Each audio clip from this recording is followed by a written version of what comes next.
part 18 of sharing my story on here because it's so much easier than writing another book. So I'm working at this insurance agency, and my daughter is probably about a year old now. And I'm doing really good. Like, I'm making decent money, and like, I'm just top dog when it comes to appointment setters in this insurance agency. And there was only one other guy who kind of rivaled me, and we had a lot of fun. I ended up getting my insurance license, and I could not go out in the field to make the sales. Like, I just did not feel safe. I was only safe and only comfortable in the office, in my tiny little cubicle, hidden with my back against the wall. I could talk to anyone on the phone, but could not see people in real life. And I was like, why do I have to go out in the field now that I have my license?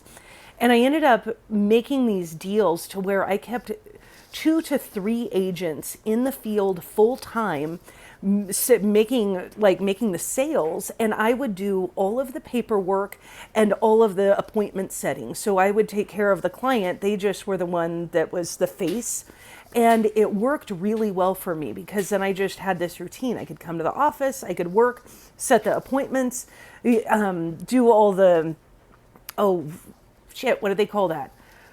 Oh, the paperwork. I don't know why my brain just went blank. There's a shit ton of paperwork that goes underwriting. That's the word I was looking for.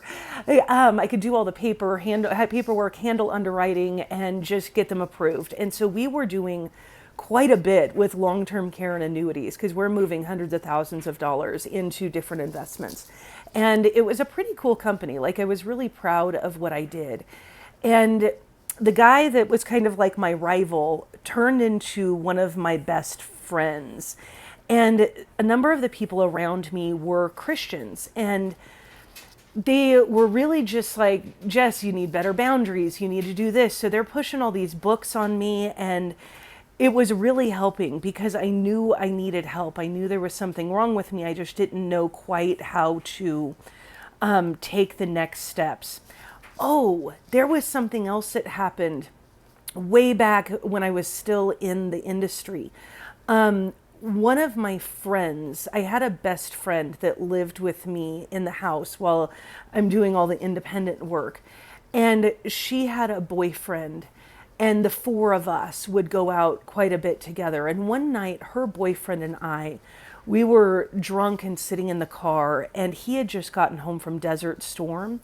And he was the first person that I ever told some of my deep, deep trauma to because he had been in war, and we were just, because we were drunk, we just completely fell apart.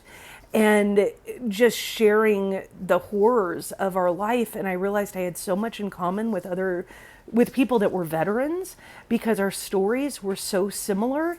And that started me on this path. I was like 18 at that time.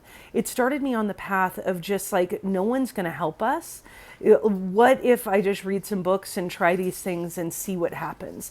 And so I had already been on this path of like reading books and bettering myself and bettering my life, trying to figure out what works and what doesn't.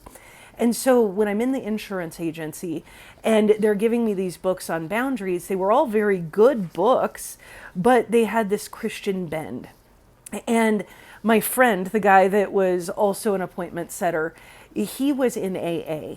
And so he's pushing AA and everybody's kind of pushing religion. And I'm just feeling like loved and accepted, but they don't really know my history. But I'm feeling like acceptance for the first time ever. And one time when I guess my boo, she was about a year and a half old. And I was in the kitchen and number 4 was playing video games on the TV. And I heard him say, "Go away." And I heard her butt hit the floor and she started crying. And I was like, absolutely not. We are not doing this. This is never okay. And he's like, it was just a joke. It was fun. I just pushed her lightly. She just fell on her diaper. Not a big deal. And I'm like, no, it's a big deal to me because him and I were in like this mutually domestic violent relationship. And it got really quite ugly at that point. He threatened me and her a couple times. He had some illegal pew-pews. And because he'd get things from the pawn shop boys, basically just stolen goods that he'd get for really cheap. And he had a couple pew-pews. He had a couple pew-pews that were illegal, and I knew it was just time to go. So I kicked him out, and he went, and he actually very quickly moved in with our roommate. We had a roommate at one point, his sister, and he's just in this new relationship, and I start sleeping with the guy at the office. The challenge was that he was also the AA dude. He was also married. And I had not been accustomed to like being in a relationship like that. I had never been with a married guy that wasn't paying me, because I'm like, that's more of a relationship than it is just a business exchange. And it felt really uncomfortable. And at the same time, I'm like, I just want freedom from all of this. So number 4 is gone. I dive into AA because I'm sober, but I need support in being sober. And it felt so awkward. I hated being the other woman. I just couldn't do it. So I broke it off with him too. And at the same time, like I'm talking to my mom more, and it's like Jesus is just calling me home or something. It was the only religion, the only explanation for why am I here, what am I doing, that I could grasp at that moment. And I end up having this encounter on my bedroom floor all by myself, and the whole room just glowed white. Like literally the room was glowing. And I knew that Jesus was the thing. I had never felt so much freedom in my entire life. And it was like in that moment, all of my shame was just washed away.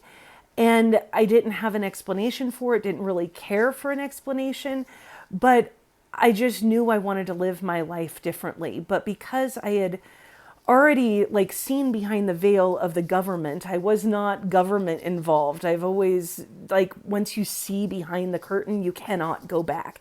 You cannot believe the lies, that the propaganda that the government's giving you. And the church was very similar, but I still had these hopes that there were different people. So I started going and visiting different churches. The first church I visited was one of the insurance guys that I was setting appointments for. It was right around Christmas time. And the church literally just pushed me away. I was like, I need help. I need to talk to someone. And they're like, I'm sorry, we don't do that here. And I'm like, what the hell? So I did not go back to that church. I ended up finding this little biker church that was super cool because everyone was like ex-addicts, and like I just love these people. I did not fit in well because I was like 20 years younger than everyone, but there was a fly. But I felt safe. And during this process, my entire life is falling apart because I'm having like my consciousness come online. I'm like, I don't like, it was so much conflict inside of me around how I was living versus who I wanted to be. And I just stepped into radical transformation. And during this time, there were miracles that happened that blew my fucking mind. Like one time I was playing Yahtzee. I rolled 5 5s 5 times in a row. I even called the makers of Yahtzee. I was like, has this ever happened? It's crazy. There was another time that I was going into a Kmart, and I called this woman I was pulling into a parking spot. She zipped in her nice Cadillac, this old lady, and she took my spot, and I was so freaking mad. I parked in the back of the parking lot, put my daughter on my hip, and I called this woman everything but a white woman, which is exactly what she was. I had chewed her up one side and down the other, and about an hour later in the store, she found me. And I was terrified because I just screamed at this woman. And I'm out of time. I'll tell you about that next.